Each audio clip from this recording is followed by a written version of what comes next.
Magandang araw po sa inyong lahat. Ang kwentong inyong mapapakinggan ay tungkol sa binatang si Lyndon na nakatira sa isang baryong matagal nang nabubuhay sa takot dahil sa isang aswang. Sa hindi inaasahang pangyayari, isa si Lyndon na naging biktima ng aswang. Inakala niyang katapusan niya na, ngunit iniligtas siya ng matandang si Mang Fabian.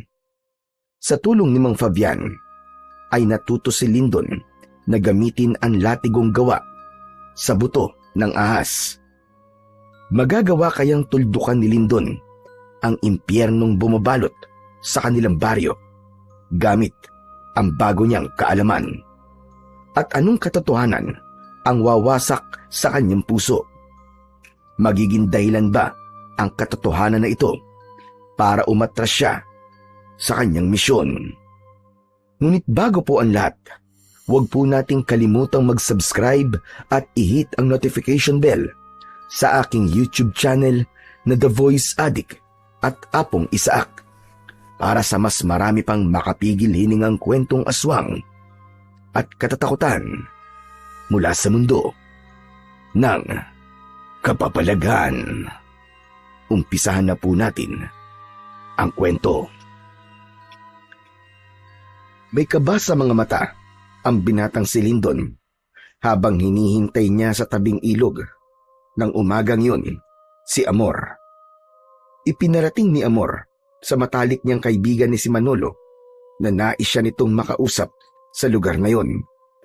Si Amor ay ang dalagang halos 1 taon na niyang nililigawan. Ngunit sa kasamang palad, nililigawan din ito ng mayamang lalaki sa lugar nila na si Donato. Kahit wala sa kalingkingan ni Donato dahil mahirap lang si Lyndon, ay itinuloy pa rin niya ang pangliligaw kay Amor. Naging masigasig siya sa pagpapakita kay Amor na malinis ang kanyang intensyon. Napatayo si Lyndon sa pagkakaupo sa malaking bato sa tabi ng ilog nang dumating si Amor. May kinakabahang ngiti na sumilay sa kanyang labi. Ang hinala niya ay sasabihin na ni Amor sa araw na yon ang desisyon nito ukol sa ginagawa niyang panliligaw. Magandang umaga, Amor. Ang sabi sa akin ni Manolo ay gusto mo raw makipagkita sa akin. Kinakabahan tuloy ako sa sasabihin mo eh. Mabuti at nasabi sa ni Manolo. Kahit ako, kinakabahan din sa sasabihin ko sa iyo, Lyndon. Teka, tungkol ba sana sasabihin mo? Sa panliligaw ko ba sa'yo? Ayoko na magpaligoy-ligoy pa, Lyndon. Gusto ko na tumigil ka na sa panliligaw sa akin. Sandaling hindi nakapagsalita si Lyndon. Pinroseso pa ng utak niya ang sinabi ni Amor. Maya-maya ay alanganin siyang ngumiti. Pinapatigil mo na ako? Dahil ba sinasagot mo na ako? Hindi, Lyndon. Patawarin mo ako kasi kagabi sinagot ko na si Donato. Magkasintahan na kaming dalawa. Kaya wala na dahilan para ituloy mo pa ang panliligaw mo sa akin, Lyndon. Napakabuti mong tao. At pasensya na kung hindi ko kayang suklian ng pagmamahal mo. Pero sigurado ko, Lyndon, na makakatagpo ka ng tamang babae na kayang suklian ang nararamdaman mo. Ganun ba? Naiintindihan ko, Amor. Maraming salamat sa pagbibigay mo sa akin ng pagkakataon na maipakita at maiparamdam sa iyo ang aking pagmamahal. Masaya ako para sa inyo ni Donato. Alam ko na mas mapapabuti ka sa kanya at mabuti rin siyang lalaki. O paano, Amor? Aalis na ako. May gagawin pa kasi ako sa bahay. Ayaw nang pahabain pa ni Lyndon ang pag-uusap nilang yun ni Amor dahil ayaw niyang saktan palalo ang sarili niya. Ang totoo ay hindi siya masaya para kina Amor at Donato. Masakit na hindi siya ang pinili ni Amor, ngunit kailangan niya yung tanggapin.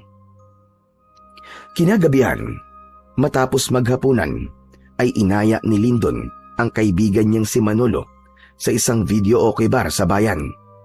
Si Manolo ay matagal niya ng kaibigan. Dayo lang ito noon sa baryo nila. At dahil sa wala itong matitirahan doon, ay pinatuloy niya ito sa kanyang bahay. Mag-isa na lang sa buhay si Lyndon, kaya wala siyang naging problema. Buwan-buwan ay nagbabayad si Manolo sa kanya. Pareha silang nagtatrabaho sa taniman ng mangga at langka ni Donato.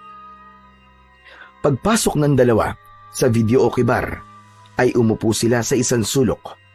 Umorder sila ng beer at pulutan. Hindi nagtagal ay sinimulan na nila ang inuman. Aba, bakit nga pala tayo nag-iinom ngayon, pare? May sineselebrate ka ba? Teka. Nako, sinagot ka na ba ni Amor? Hindi ba nag-usap kayo kaninang umaga? Sabi ko na nga, ikaw ang sasagutin ni Amor at hindi si Donato. Alam ko kasi na si Amor ang klase ng babaeng hindi tumitingin sa estado sa buhay ng isang lalaki. Mali ka, Manolo. Hindi ako sinagot ni Amor. Nakipag-usap siya sa akin kanina para sabihin na sinagot na niya si Donato. Binasted niya ako.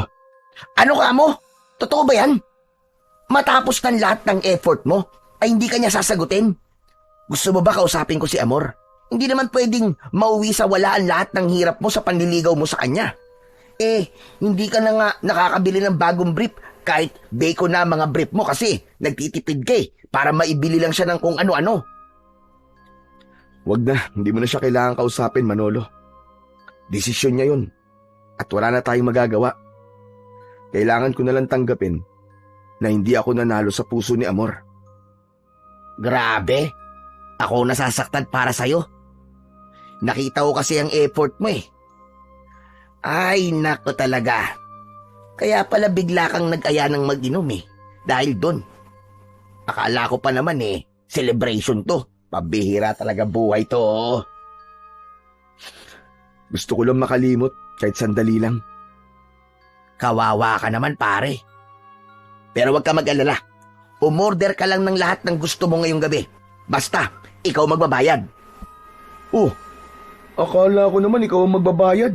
Medyo natutuwa na nga ako Kung makapagsabi ka ng umorder ako ng lahat ng gusto ko, pabihira ka Tapos ako pala pagbabayarin mo rin. Wala pa akong sasahurin Tsaka, panayang bali ko kay Donato, di ba? Natatawang napailing na lamang si Lyndon. Nilagok niya ang bote na naglalaman ng beer. Nagpatuloy ang pag-uusap nila ni Manolo. Inilabas niya sa kanyang kaibigan ang lahat ng sama ng loob niya. Kahit papano ay nagpasalamat si Lyndon na may kaibigan siyang kagaya ni Manolo. Mahihirapan kasi siya kung wala siyang mapaglalabasan ng sama ng loob niya. Sa kabila ng hangover, ay nagawa pa ring pumasok ni Lyndon at Manolo sa kanilang trabaho ng sumunod na araw. Itinuon ni Lyndon ang atensyon niya sa trabaho. Iniwasan niyang magpaapekto sa sakit sa puso na kanyang nararamdaman dahil baka hindi siya makapagtrabaho ng maayos. Pagdating ng oras ng pahinga, ay tumambay sila ni Manolo sa ilalim ng puno ng mangga para kumain ng baon nilang tanghalian. Matapos nilang kumain, ay lumapit sa kanila si Donato. Matangkad na lalaki si Donato at matipuno ang pangangatawan. Wala na itong pamilya at sa pagkakatanda ni Lyndon ay bigla na lamang dumating sa baryo nila si Donato. Bumili ito ng lupa roon at nagtayo ng taniman ng mangga at langka. Malaki ang naitulong nun sa ilang tao sa baryo dahil marami sa kanila ang nagkaroon ng trabaho. Lyndon, maaari ba kita makausap? Tungkol saan, sir? Hindi muna nagsalita si Donato at tumingin ito kay Manolo. Agad namang nakuha ni Manolo ang ibig sabihin ng tingin na yon. O sige pare, magbabanyo na muna ako ha. Mag-usap lang kayo dyan ni Sir Donato. Nang umalis si Manolo, ay tumayo si Lindon.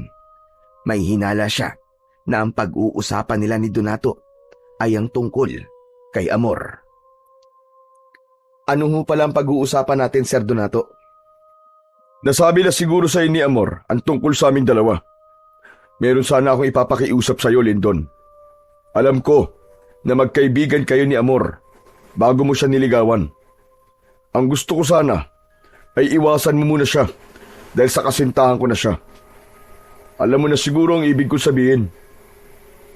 Naiintindihan ko, sir. Huwag ho kayo mag-alala. Hindi niyo ako magiging problema.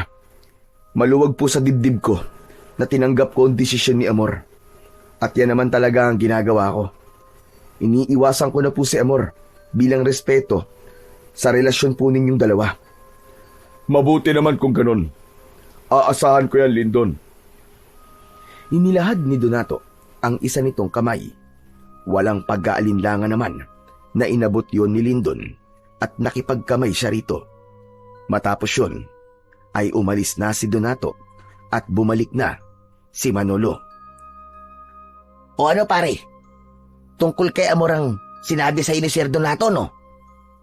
Tama ka. Ang sabi niya ay baka pwedeng lumayo muna ako kay Amor. Kasi magkasintahan na raw sila. Ha? Sinabi niya yun? Bakit kanya palalayuin kay Amor?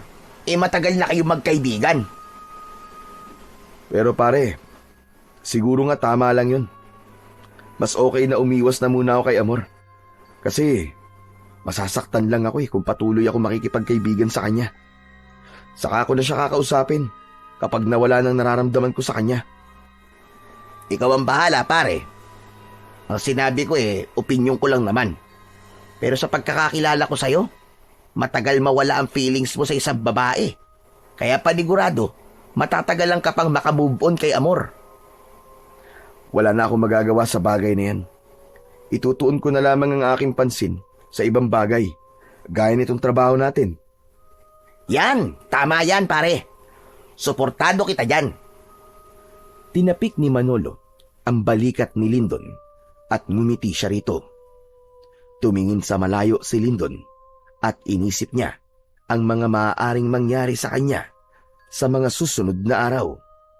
Ipinagdasal niya sa Diyos na sana ay gabayan siya at patatagin pa ang kanyang kalooban.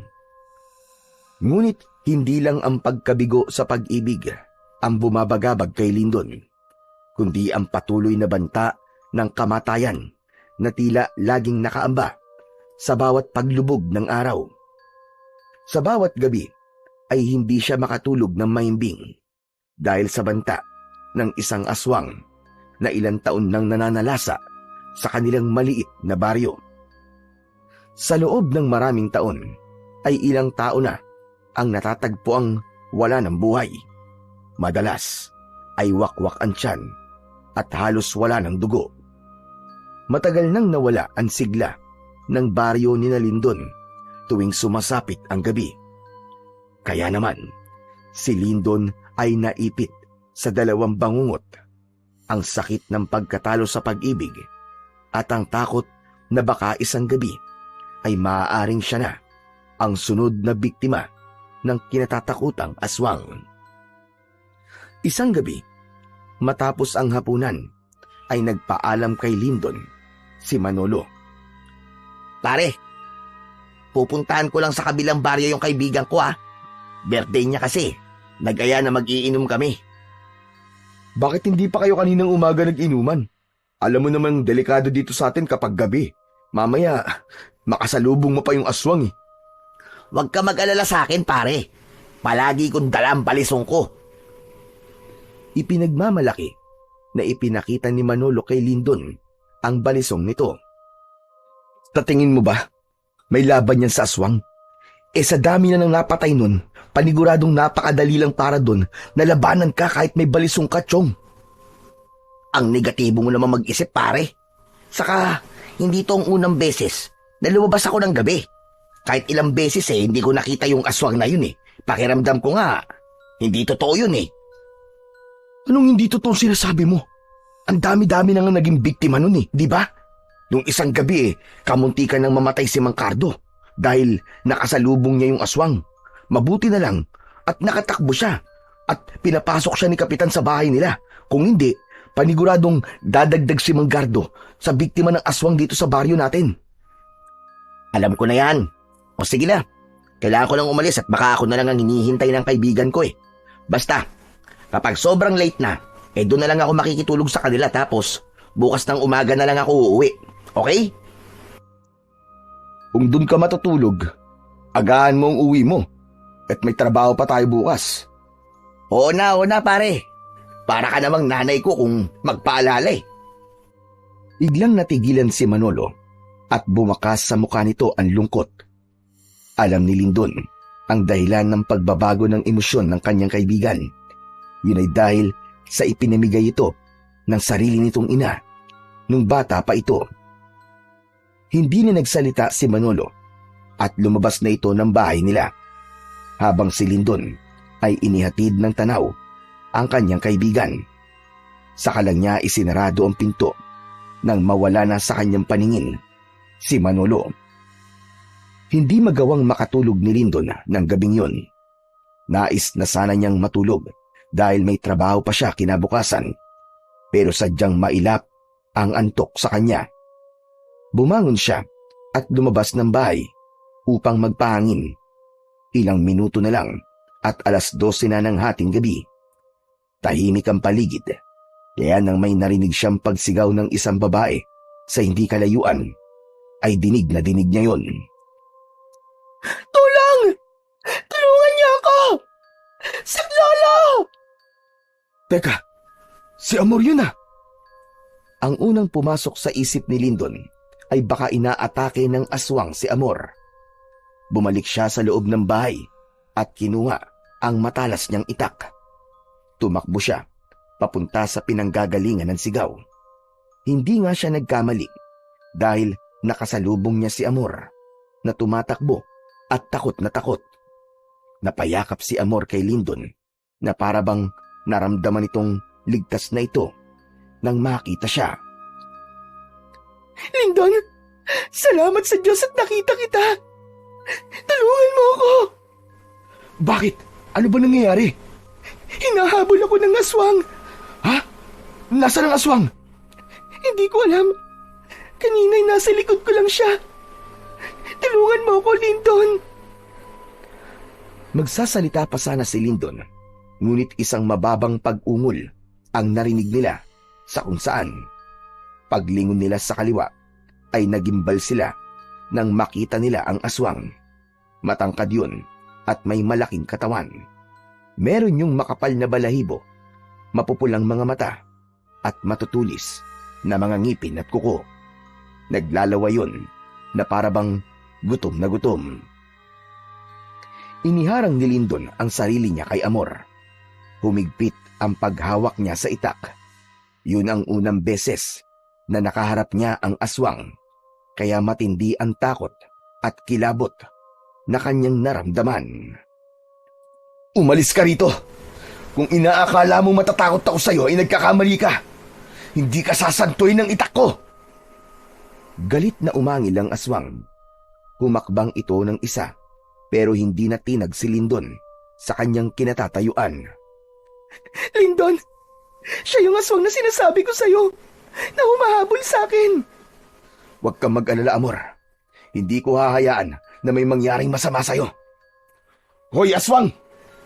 Hindi mo ba ako narinig? Ang sabi ko, umalis ka na! O gusto mo pa akong subukan?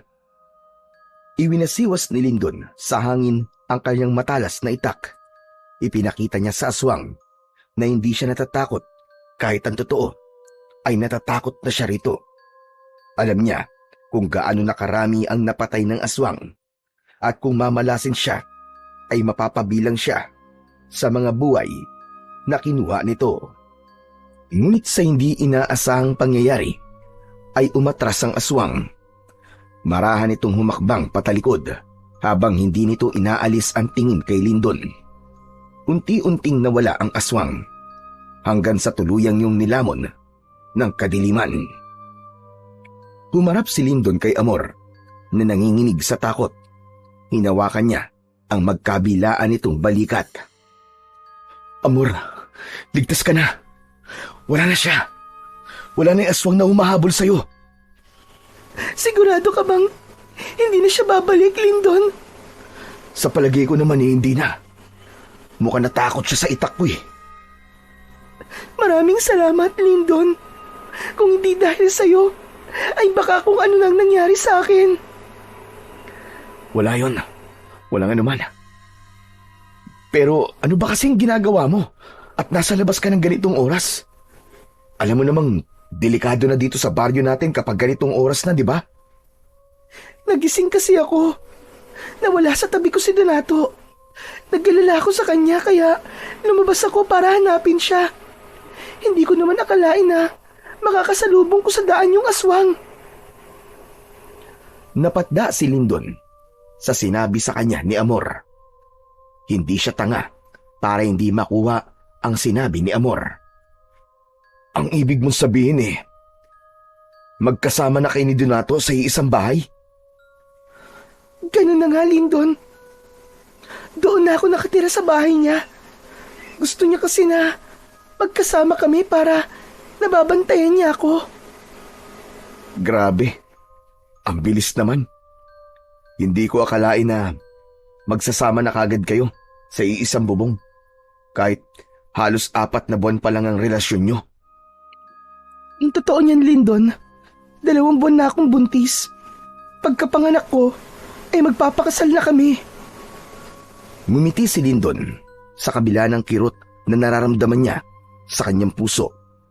Masakit pa rin kasi para sa kanya na hindi siya ang pinili ni Amor. Nasa proseso pa rin siya ng pagtanggap na hindi siya ang mahal ni Amor, kundi si Donato. Masaya ako para sa inyo ni Donato. Sigurado ako na magiging mabuting magulang kayo sa magiging mga anak nyo. Maraming salamat sa iyo, Lindon. Oo nga pala.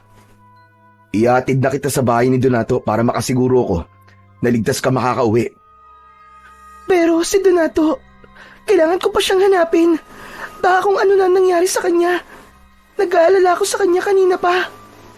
Hindi magandang ideya kung hahanapin natin siya ngayong gabi. Baka makainkwentro ulit natin yung aswang na yun. Umuwi ka na muna at bukas na lang natin siya hahanapin. Magpapatulong tayo kay Kapitan kung kinakailangan. O baka naman nandun na siya ngayon sa inyo, di ba? Sa tingin ko nga'y tama ka. Sana nga nasa bahay na si Donato ngayon. O tara na, iatid na kita. Marang tumango si Amor. Hindi na iwasan ni Lindon na makaramdam ng inggit kay Donato. Nakita niya kasi kung gaano ito kamahal ni Amor dahil sa pag-aalalang ipinapakita dito ni Amor. Inisip niya na kung siya sana si Donato ay siya na marahil ang pinakamasayang lalaki sa buong mundo. Nagsimulang maglakad sina Lindon at Amor papunta sa bahay ni Donato. Nakikiramdam si Lindon sa kanilang paligid sapagkat hindi siya sigurado kung muling aatake ang aswang sa kanila. Sa awa ng Diyos ay ligtas silang nakarating sa bahay ni Donato. Ang bahay na yon ang pinakamalaki at pinakamagandang bahay sa baryo nila. Isa yung patunay ng pagiging mayaman ni Donato. Nasa harapan na sila ng pinto nang bigla yung bumukas. Nagulat sila nang makita si Donato. Napakunot ang noo ni Donato nang makita si Lindon. Agad nitong hinawakan ang kamay ni Amor at hinila ito palapit. Bakit magkasama kayong dalawa? Anong ginawa nyo? Donato, iniligtas ako ni Lindon sa aswang. Kung di dahil sa kanya, ay baka wala na ako ngayon. At ano namang ginagawa mo sa labas ng ganitong oras? Huwag mong sabihin na nakipagkita ka kay Lindon nang hindi ko alam. Hindi, Donato. Nagising kasi ako kanina na wala ka sa tabi ko, kaya lumabas ako para hanapin ka. Tapos, yun nga, nakasalubong ko yung aswang at nakita ko ni Lindon. Iniligtas niya ako sa aswang. Totoo po ang sinabi ni Amor sa inyo, Sir Donato. Nag-alala kasi siya sa inyo, kaya lumabas siya para hanapin ka. Sige na, makakauwi ka na, Lindon. Kung totoo na iniligtas mo si Amor, maraming salamat. Maraming salamat ulit, Lindon, ha? Nakangiting tumango si Lindon at umalis na siya sa lugar na yon.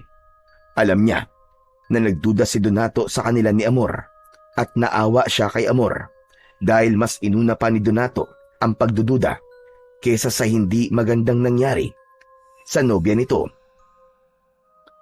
Malapit na si Lindon sa bahay nang biglang may humawak sa kanyang balikat mula sa likuran niya. Nagulat si Lindon. Mabilis siyang humarap at muntik niya ng tagain sa leeg ang nasa likuran niya. Mabuti na lang at nakita niya na si Manolo yun. Pambira ka, pare! Ano ba? Ako to! Huwag mo naman akong patayin! Langya ka? Akala ko kasi aswang ka eh. Aswang? Sa gwapo kong to? Napagkabalan mo kong aswang? Pambihira! Pasensya na. Paano? Nakaharap ko kasi yung aswang kanina eh. Ano ka mo? Totoo ba yung sinabi mo? Nakaharap mo talaga yung aswang? Oo pare. Pero sa bahay na tayo mag-usap. Mas ligtas doon kesa dito sa labas. Magkasamang naglakad na ang magkaibigan hanggang sa makarating sila sa kanilang bahay. Isinarado at ikinendado ni Lindon ang pinto bago siya umupo sa isang mahabang upuan sa sala. Bakas ang pagod sa kanyang muka. Si Manolo naman ay kumuha ng tubig sa kusina at inabot kay Lindon. Oh, uminom ka na muna at namumutla ka eh. Salamat pare. Matapos ubusin ni Lindon ang isang baso ng tubig, ay sa kanya ikinuwento kay Manolo ang lahat ng nangyari. Maging ang pagdududa ni Donato ay ikinuwento niya rin. Dahil sa kwento mo na yan, naniniwala na talaga ako na merong aswang dito sa baryo natin.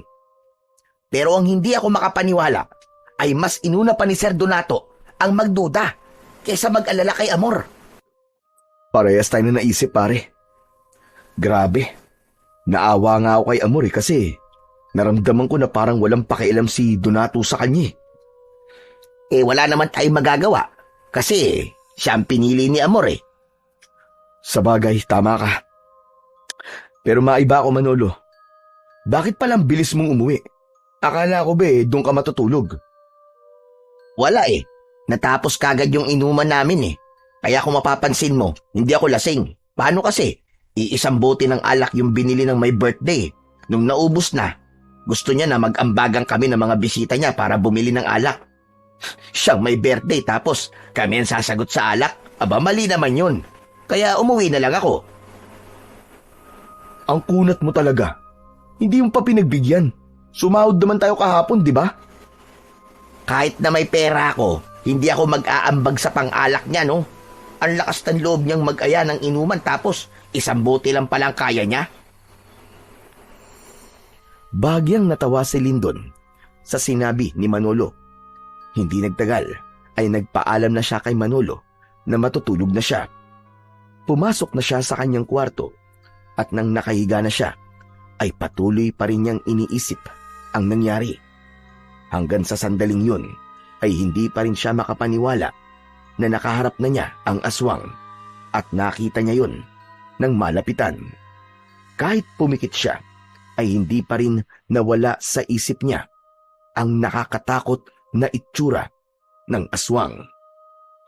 Mabilis na lumipas ang mga araw at buwan.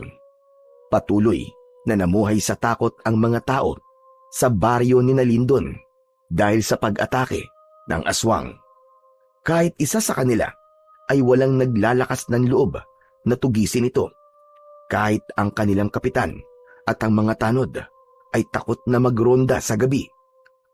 Sanay na sila na walang inaasahan para sa kanilang proteksyon, kundi ang kanilang sarili lamang. Simula nang iligtas ni Lindon si Amor sa aswang, ay hindi na sila muling nagkaroon ng pagkakataon na magkausap. Nagkaroon siya ng hinala na pinagbawalan na ito ni Donato na makipag-usap sa kanya. May mga pagkakataon na isinasama ni Donato si Amor sa taniman at doon niya napansin na lumalaki na ang tiyan nito. Dahil sa buntis na si Amor at ikakasal na ito kay Donato, ay mas lalong pinilit ni Lindon na alisin na ang nararamdaman niya kay Amor. Isiniksik niya sa kanyang sarili na wala na talagang pag-asa na maging sila sa huli at palagi na lang niyang ipinagdadasal ang kaligayahan ng babaeng kanyang iniibig. Isang umaga, habang abala sa pagtatrabaho sa taniman, ay lumapit si Manolo kay Lindon. Bagya siya nitong siniko, kaya napatingin siya sa kanyang kaibigan. Hoy, ano ka ba? Hindi to ang oras ng kwentuhan, no? Alam ko kaya ka nandito, kasi makikipagkwentuhan ka na naman sa akin. Wala naman tayong masyadong ginagawa, ikaw naman.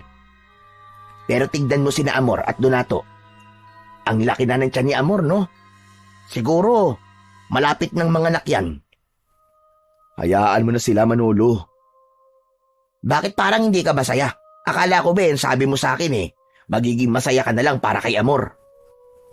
Oo nga, pero hindi naman ganun kadaling tanggapin ng lahat. Sa bagay, mahirap talaga kasi alam ko kung gaano mo kamahal si Amor. Tumahimik na si Lindon at mabilis niyang tinignan sina Amor at Donato na nakaupo sa mahabang upuang kawayan sa ilalim ng isang puno. Masayang nagkekwentuhan ng dalawa at bakas sa mukha ni Amor ang saya habang hinahaplos ang tiyan. Hindi sinasadyang napatingin si Amor kay Lindon. Pakiramdam ni Lindon ay tumalo ng puso niya. Nang matipid na ngumiti sa kanya si Amor, iniwas niya ang tingin sa babae at nagkunwaring abala sa kanyang ginagawa.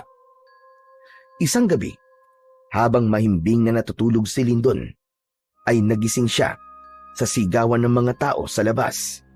May mga sumisigaw na naroon na naman daw ang aswang, kaya agad siyang bumangon at lumabas ng kanyang kwarto.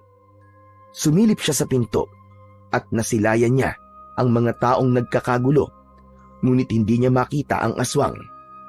Ngunit sa kilos at reaksyon ng mga tao, alam ni Lindon na naroon ang aswang. Kinabahan si Lindon dahil may posibilidad na pasukin ng aswang ang bahay ng kahit na sino sa kanila at hindi ligtas ang bahay nila sa pag-atake nito. Kinuha niya ang itak sa kusina at kinatok ang kwarto ni Manolo. Manolo! Manolo, gumising ka dyan! Manolo! Sumasalakay na naman ang aswang! Gumising ka! Ilang ulit na kumatok si Lindon. Paulit-ulit niyang tinawag ang pangalan ni Manolo, ngunit walang sumagot sa kanya. Pambihira! Ito talaga si Manolo! Parang mantika kung matulog! Naging mas malakas ang sigawan ng mga tao at sa pagkakataon na yon ay narinig niya ang pangalan ni Amor. Dahil doon ay tuluyan na siyang lumabas at kinakabahang lumapit siya sa mga taong nagkukumpulan. Isang matandang lalaki ang tinanong niya sa nangyayari. Manong, ano po nangyayari? Nasaan po ang aswang? Si Amor, yung nobya ni Donato, tinangay siya ng aswang. Ano? Saan po siya dinala ng aswang? Itinuro ng matandang lalaki ang magubat na bahagi ng kanilang baryo. Anito ay kinakaladkad ng aswang si Amor. Sinabi rin ito na dahil buntis si Amor ay naging mainit ito sa mata ng aswang. Walang ibang nasa isip si Lindon ng mga sandaling yon, kundi ang iligtas si Amor. Hindi siya papayag na maging biktima ito ng aswang, lalo na ang anak na dinadala nito. Sa kabila ng takot, ay sinuong ni Lindon ang makapal na kagubatan. Hahanapin niya roon si Amor at ang aswang. Diyos ko, sana hindi pa huli ang lahat. Huwag niyo pong hayaan na mapahamak si Amor at ang anak niya. Nagpatuloy si Lindon sa paghahanap. Hindi niya na alintana ang pagtusok ng mga matutulis na bato sa kanyang talampakan. Sa pagmamadali niya kasi kanina, ay hindi niya na naisip na magsuot ng tsinelas. Hanggang sa narinig niya ang kalunos-lunos na pagsigaw ni Amor. Paglingon niya sa kanan, ay doon niya nakita si Amor na mabilis na tumatakbo habang sapo ang may kalakihan nitong tiyan. Sinalubong ni Lindon si Amor. Agad niyang napansin ang malalim na sugat nito sa braso. Dumudugo yun at mukhang mula sa kalmot ng aswang. Lindon! Lindon, tulungan mo ako! Yung aswang! Gusto niya akong patayin! Tara na, umalis na tayo rito bago pa niya tayo maabutan. Teka, may kailangan kang malaman, Lindon. Yung aswang, gusto niya akong patayin. Kasi nalaman ko ang sikreto niya. Kilala ko na kung sino ang aswang, Lindon. Kilala ko siya. Sino, Amor? Sino ang aswang? Ngunit bago pa makapagsalita si Amor, ay biglang lumitaw ang aswang sa likod nito. Hinablot ng aswang si Amor sa magkabilaang balikat at hinila ito palayo kay Lindon. Sa lakas ng aswang ay madali nitong nailayo si Amor, habang si Lindon ay nanlaki ang mga mata sa gulat dahil sa bilis ng pangyayari. Nang may masmasan ay hinabol ni Lindon ang aswang. Sinundan nito ang madilim na bahagi ng kagubatan kung saan ito naglaho kasama si Amor, hanggang sa isang kalunos-lunos na pagsigaw mula kay Amor ang bumasag sa katahimikan ng gubat. Nahinto sa pagtakbo si Lindon nang makita niya si Amor na butas ang dibdib habang kinakain ng aswang ang puso nito. Pakiramdam niya ay nawala siya sa sarili at napuno ng galit ang kanyang buong pagkatao. Walang hiya ka! Papatayin kitang aswang ka! Walang pagdadalawang isip na sinugod ni Lindon ng aswang gamit ang itak. Tumayo ang aswang para salubungin siya. Inindayan niya ito ng isang malakas na saksak sa tiyan, pero mabilis itong nakaiwas. Tinadyakan siya ng aswang sa dibdib. Bumulagta siya sa damuhan at agad na nawalan ng hangin sa katawan. Pinilit niyang tumayo at muling umatake. Ngunit hinarang ng aswang ang kanyang braso at sinunggaban siya sa balikat. Umalingaw-ngaw ang sigaw ni Lindon nang maramdaman niya ang matatalim na ngipin ng aswang na bumaon sa kanyang laman. Pilit niyang itinulak ang aswang gamit ang natitirang lakas. Kinalmot siya ng aswang sa dibdib. Binuwat siya nito at itinapon sa lupa. Naramdaman niya ang pagkirot ng kanyang tagiliran na tila nabalian siya ng tadyang.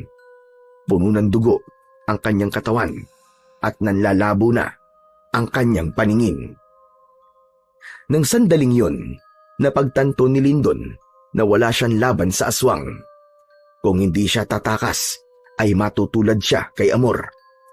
Kaya nang makita niyang palapit ang aswang, ay agad siyang tumalikod at tumakbo. Pikit matang tinahak niya ang madilim na kagubatan habang naririnig niya ang malakas na yabag ng aswang sa kanyang likod. Ngunit sa hindi inaasahang pangyayari, ay nahulog si Lindon sa pababang lupa. Nawalan siya ng balanse at nagpagulong-gulong siya paibaba. Nang tumama ang ulo niya sa isang malaking bato, ay doon na siya tuluyang nilamon ng kadiliman at wala na siyang natandaan pa sa mga sumunod na pangyayari.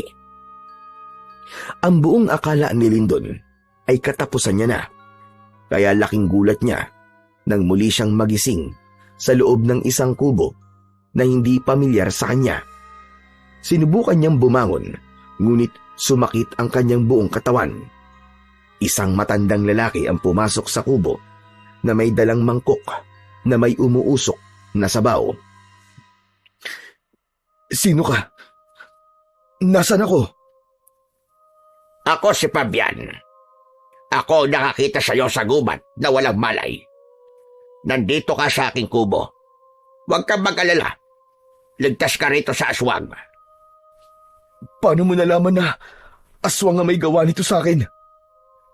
Nakita ko ang mga sugat mo. Alam kong aswang ang may kagagawan ng mga yan. Huwag ka na munang gumalaw masyado. Sariwa pa ang mga sugat mo at may bali pa ang ibang parte ng iyong katawan.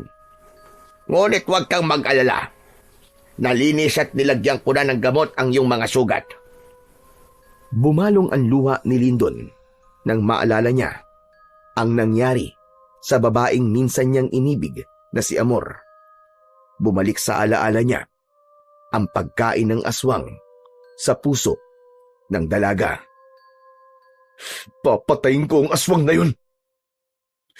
Pinatay niya ang babaeng mahal ko. Hindi ko siya mapapatawad. Hindi kita pipigilang gawin yan kung yan ang nais mo.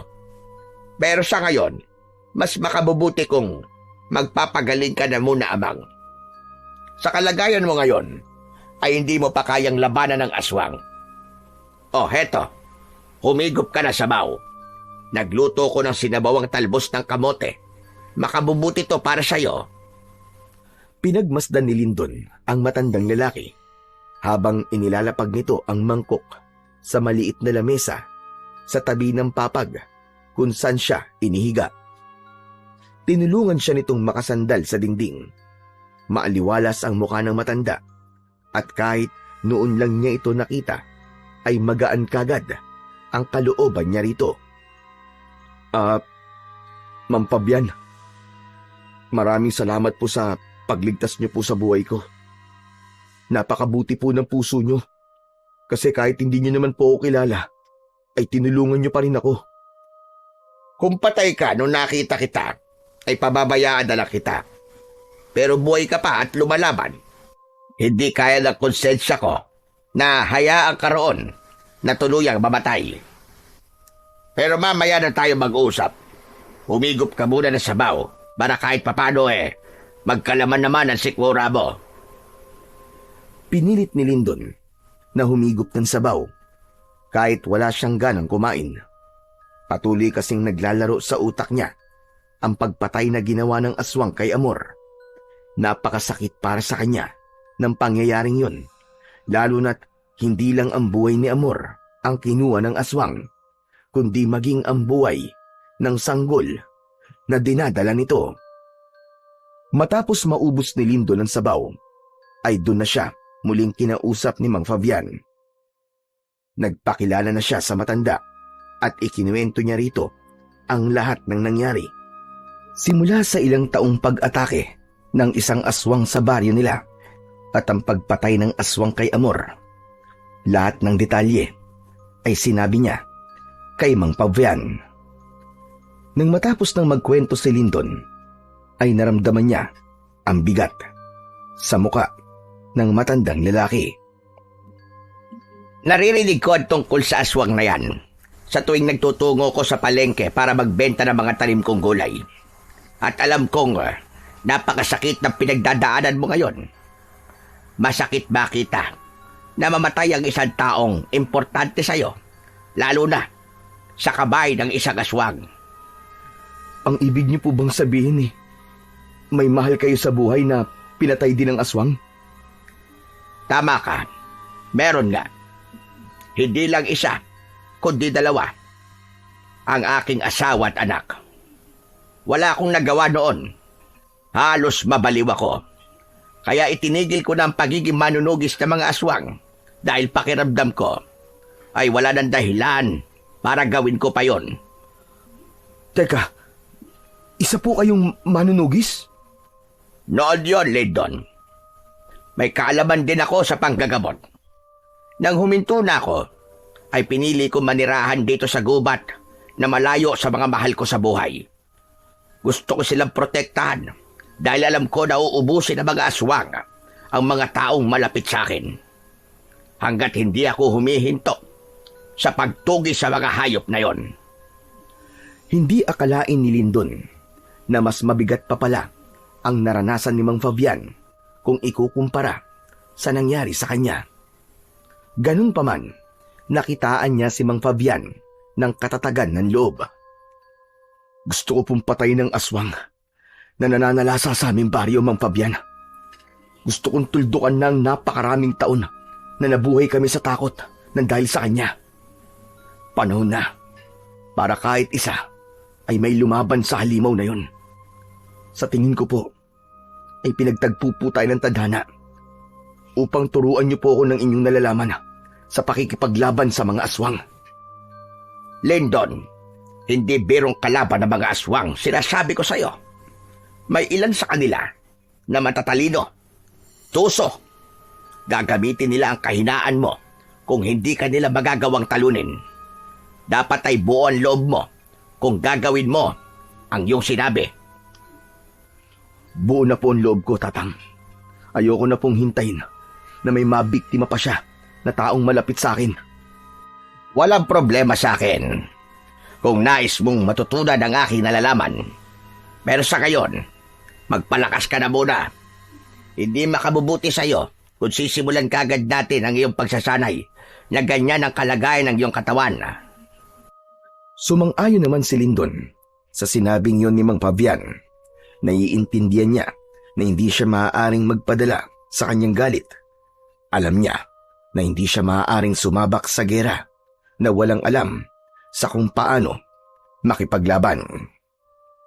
Sa mga sumunod na araw, ibinuhos ni Lyndon ang lahat ng natitira niyang lakas upang makabangon.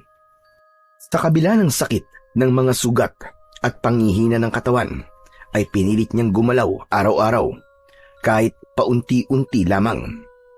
Lahat ng sinabi ni Mang Fabian na ukol sa mabilis niyang paggaling ay sinunod niya. Walang sawang inalagaan siya ni Mang Fabian at makalipas lamang ang ilang linggo ay natuyo na nga ang mga sugat ni Lyndon at tuluyan na siyang nakabawi ng lakas. Kahit paano ay nasanay na rin si Lyndon sa buhay niya sa gubat.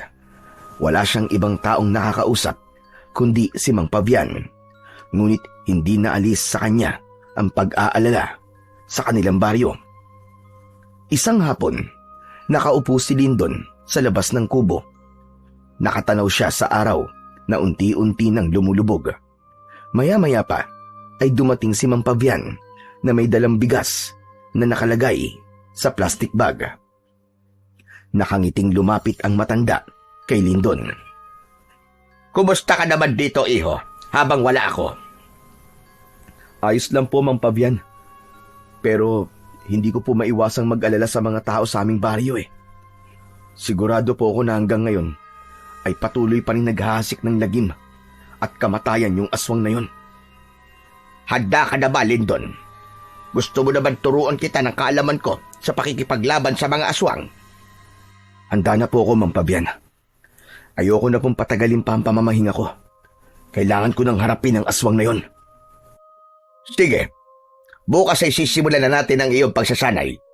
At sisiguraduhin ko na bago ka sumabak sa pakikipaglaban sa aswang na yon, ay handa ka at ikaw ang mananalo. Maraming salamat po, Mang Fabian. Napakalaking tulong niyo po talaga sa akin. Tumango si Mang Fabian. Matapos yun, ay tinulungan na ito ni Lyndon na maghanda ng kanilang hapunan. Nangako siya sa kanyang sarili na seseryosohin niya ang pagsasanay at gagawin niya yon hindi lang para ipaghiganti si Amor, kundi upang mapalaya ang baryo nila sa takot sa aswang. Kinaumagahan, nagising si Lyndon na may kakaibang sigla dahil alam niya na yun ang unang araw ng pagsasanay niya sa tulong ni Mang Fabian. Sa pagtayo niya ay naghahain na ng almusal ang matanda. Nilagang kamote at saging na sinamahan ng mainit na kape ang kanilang almusal. Habang kumakain ay nagbigay si Mang Fabian ng ilang impormasyon tungkol sa mga aswang. Alam mo, Lyndon, hindi basta-basta mga aswang. Hindi sila katulad ng mga tao. Mas mabilis sila, mas malakas at mas matalas ang pandama. Pero hindi sila perpekto. May mga kahinaan din sila. Ano po ang kahinaan nila, Mang Fabian? Una sa lahat, ayaw na ayaw nila ng asin. Ganon din sa bawang. Pero hindi lahat ng aswang ay takot sa asin at bawang. May mga natuto ng tiisin ang epekto ng mga yon sa kanila. Ayaw din nila sa amoy ng sinunog na goma. Ngunit may iba na kapag gutom na gutom ay nakakayang tiisin ang lahat para lang makapambiktima. Paano naman po sila mapapatay? Hindi basta-basta namamatay ang isang aswang. Ang karaniwang itak ay hindi sapat. Kahit masugatan mo sila, ay may kakayahan silang pagalingin ang kanilang sarili sa pamamagitan ng pagdila sa kanilang sugat. Kailangan mong gumamit ng agimat, mutya o isang hindi pangkaraniwang sandata na ginawa para sa pakikipaglaban at pagpatay sa mga aswang. At kapag bilog ang buwan, ay mas malakas sila. Huwag kang lalaban sa oras ng kalakasan nila kung hindi ka handa. Bilisan mo na ang iyong pagkain. Kumain ka ng marami dahil hindi magiging madali ang ating pagsasanay. Itinuon muna ni Lindon ang atensyon sa pag-aalmusal. May kasiyahan siyang naramdaman sapagkat mamaya ay magkakaroon na siya ng kaalaman sa pakikipaglaban sa mga aswang. Matapos ang almusal, ay nagtungo sina Lindon at Mang Fabian sa likod ng kubo. Meron dong malawak na lupa na magandang lugar para sa isang pagsasanay. Nakaharap si Lindon kay Mang Fabian. Parehas na seryoso ang kanilang muka. Gaya na sinabi ko sa iyo kanina, ay kailangan mo ng mabisang sandata na panlaban sa mga aswang. Ang ibig niyo po bang sabihin meron kayong ganung sandata? Meron. Hintayin mo ako rito at kukunin ko lang. Sandaling bumalik si Mang Fabian sa loob ng kubo. Sa pagbabalik nito, ay may dala na itong isang bagay na noon lang nakita ni Lindon. Para yung isang latigo na gawa sa buto ng isang hayop. Ito ang sandatang sinasabi ko sa iyo. Gawa ito sa mga buto ng isang ahas na pinapaniwala ang alaga ng isang diwata sa kabundukan ng Kanlaon. Ipinamana pa to sa akin ng aking lolo na isa ring mahusay na manunugis noong panahon niya. Ayon sa akin lolo, nang mamatay ang alagang ahas na yon ng diwata, ay iniwanan nito ang katawan ng ahas na yon sa isang kuweba. Ang lolo ko ang nakakita sa buto ng ahas na yon. Ipinaliwanag pa ni Mang Fabian na ang mga buto ay nilinis at pinatuyo sa ilalim ng araw sa loob ng 7 araw.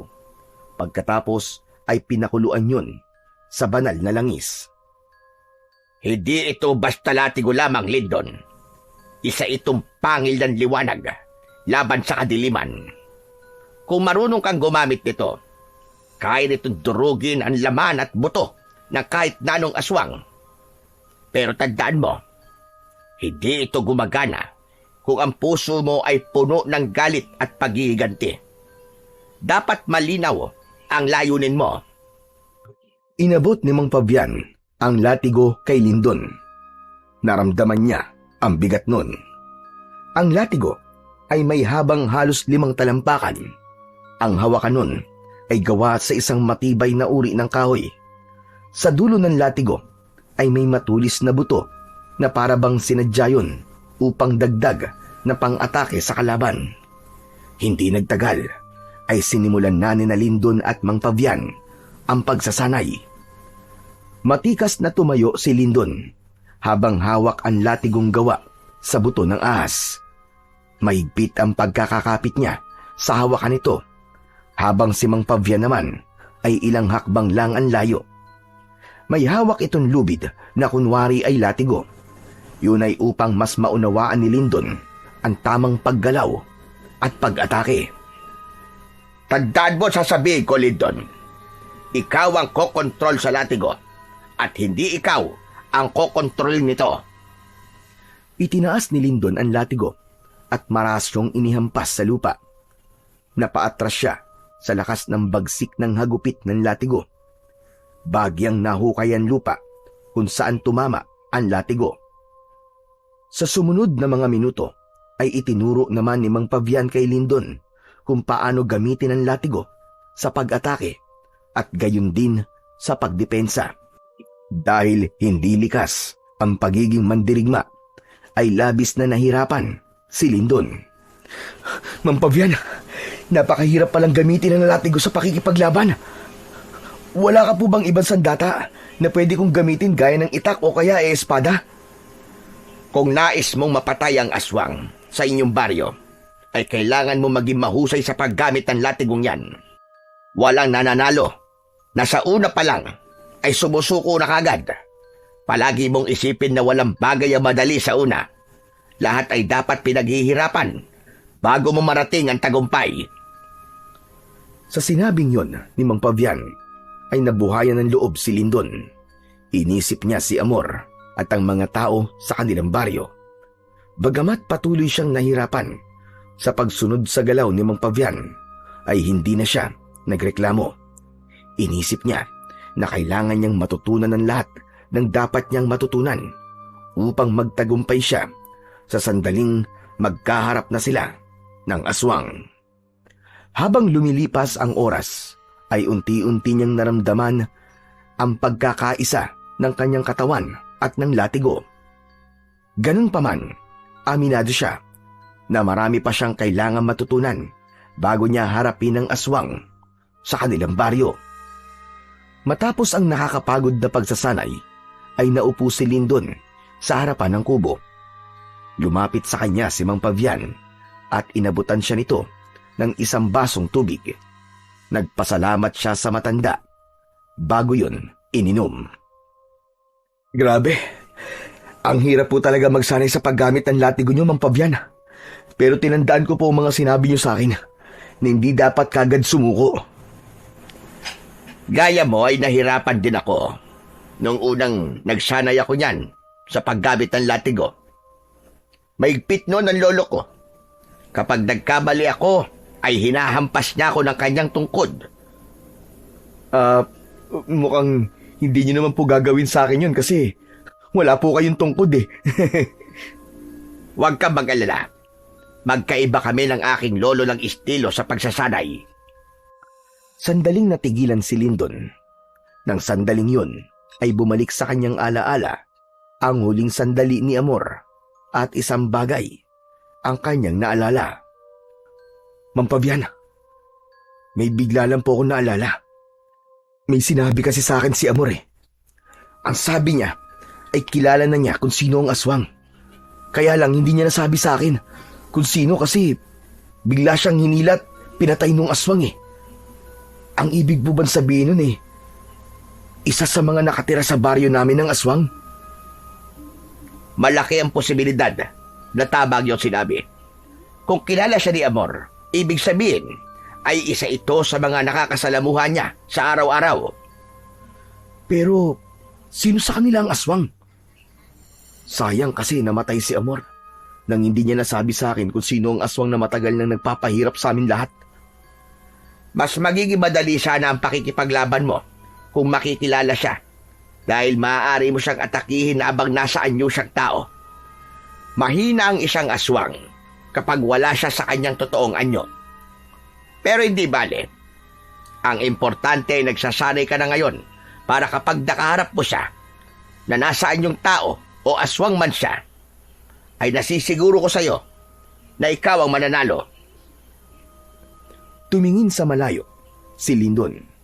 Inisip niya ang mga pwedeng mangyari sa sandaling magkaharap na sila ng aswang. Ngunit hindi niya naiwasan ang kabang bumalot sa kanyang puso nang dahil sa pagkatao ng aswang na kailangan niyang labanan at patayin. Sa mga lumipas na araw ay nagpatuloy si Lindon sa pagsasanay sa tulong ni Mang Fabian. Marami pa itong itinuro sa kanyang teknik sa pakikipaglaban gamit ang latigong gawa sa buto ng ahas. Habang tumatagal ay nawala na ang bigat ng latigo at kung minsan ay para na siyang walang hawak. Unti-unti na rin silang naging isa ng latigo. Kung minsan, kahit mag-isa ay nagsasanay si Lindon, malinaw na sa kanya na ang kanyang ginagawa ay hindi lang para sa bigyan ng hustisya ang nangyari kay Amor at sa anak nito, kundi upang matuldukan na ang takot na maraming taon nang bumabalot sa kanilang baryo. Isang hapon, matapos ang nakakapagod na pagsasanay, ay nagtaka si Lindon nang pumapalakpak si Mang Fabian. Nakangiti itong lumapit sa kanya at tinapik siya sa balikat. Napakahusay! Napakahusay, Lindon. Ngayon ay masasabi kong handa ka ng talaga. Ang ibig niyo po bang sabihin pumapayag na po kayong harapin ko ang aswang? Oo, Lindon. At labis mo kong pinahanga dahil sa maikling panahon lang ay naging biyasa ka na kagad sa paggamit ng latigo na yan. Alam ko na ang dahilan yan ay dahil malinaw na sayo kung ano ang iyong layunin. Ipinagmamalaki kita, Lindon. Maraming salamat po, Mang Fabian. Napakasarap pong mapakinggan ang mga ganyang salita mula sa inyo. Hindi ko po ito magagawa kundi dahil sa gabay at tulong nyo. At nangangako po ako na hindi ko sasayangin ang lahat ng ito. Aasahan ko yan. Ngunit huwag mo masyadong pahirapan ang iyong sarili. Dapat ay may konkreto kang plano. Huwag kang magpapadalos-dalos. Mas maganda lang sigurado sa bawat magiging hakbang mo. Yan po talaga ang gagawin ko, Mang Fabian. Ayoko pong magpadala sa galit ko at baka masayang ang lahat ng pinaghirapan natin. Sa ngayon po, ay magmamanman na muna ako sa nangyayari sa aming baryo. Isang malalim na paghinga ang pinakawalan ni Lindon. Hindi nagtatapos sa pagsasanay ang lahat at alam niyang yun pa lamang ang simula. Nangako siya sa kanyang sarili na gagawin niya ang lahat upang makamit niya ang tagumpay. Kinagabihan, nagpaalam si Lindon kay Mang Fabian na magmamanman siya sa kanilang baryo.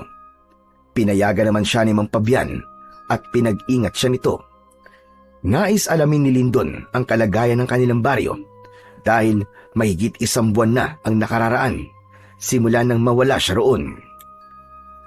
Habang naglalakad palabas ng gubat, ay dala ni Lindon ang latigo na gawa sa buto ng ahas. Nakaikot yun at nakasampay sa kanyang kaliwang balikat.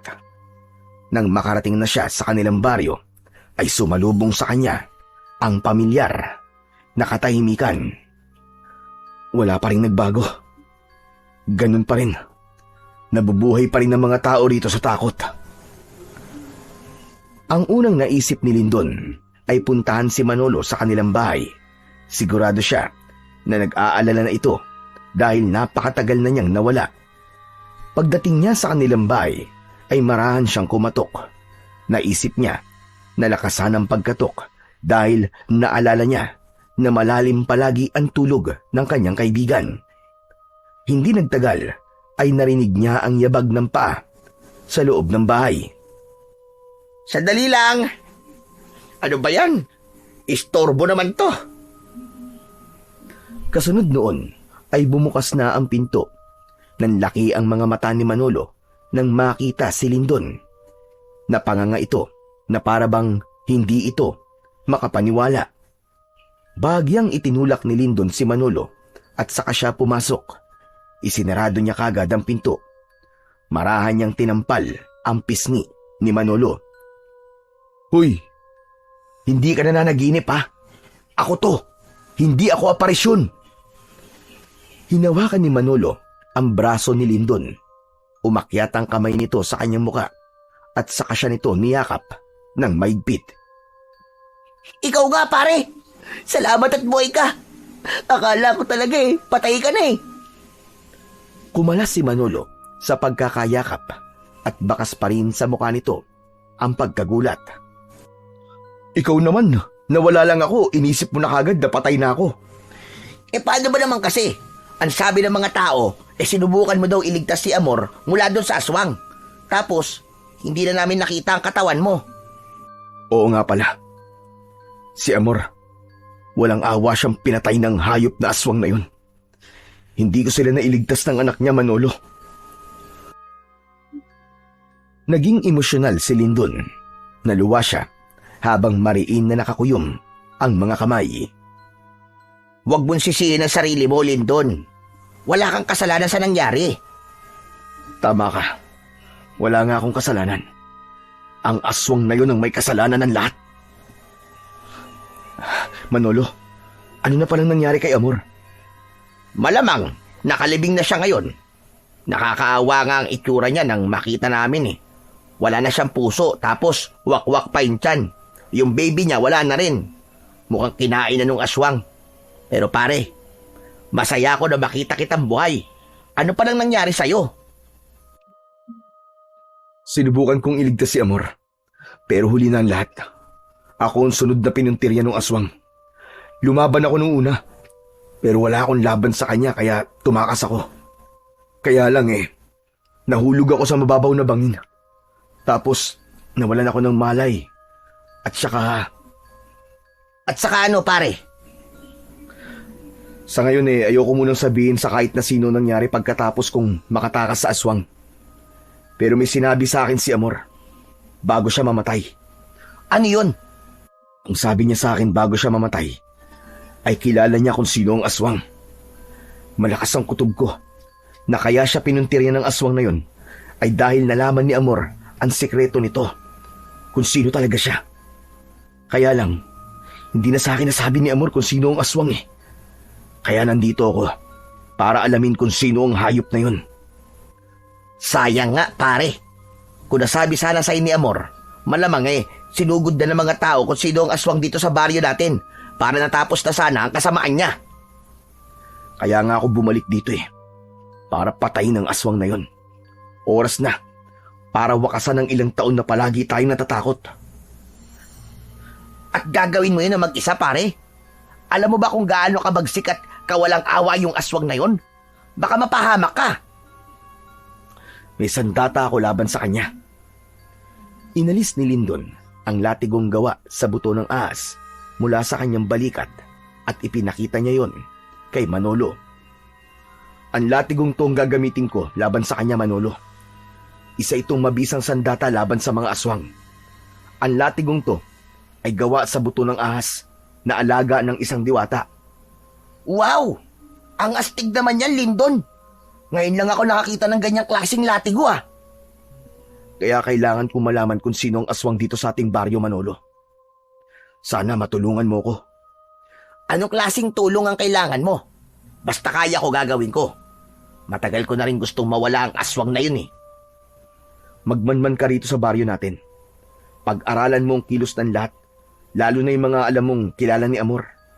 Mas mapapadali ang laban ko sa aswang kung malalaman ko kung sino siya. Walang pagdadalawang isip na pumayag si Manolo sa ipinagawa rito ni Lindon. Anito ay gagawin nito ang lahat para makatulong. Hindi na nagtagal doon si Lindon. Nagpaalam siya kay Manolo. Bago siya umalis, ay tinanong ni Manolo kung saan siya tumutuloy, ngunit hindi niya sinabi sa kaibigan. Para kay Lindon, ay hindi lang ang baryo nila ang kailangan niyang protektahan, kundi maging si Mang Pavian din at ang tirahan nito sa gitna ng kagubatan. Alam niya na kapag nalaman ni Manolo kung saan siya nakatira, ay pupuntahan siya nito roon at hindi imposibleng sundan ito ng aswang. Hanggat maaari, ayaw niyang magulo ang tahimik na mundo ni Mang Pavian sa gubat. Nang makabalik si Lindon sa bahay ni Mang Pavian, ay gising pa ang matandang lalaki. Agad siya nitong sinalubong upang magtanong. Kumusta ang lakad mo, Lindon?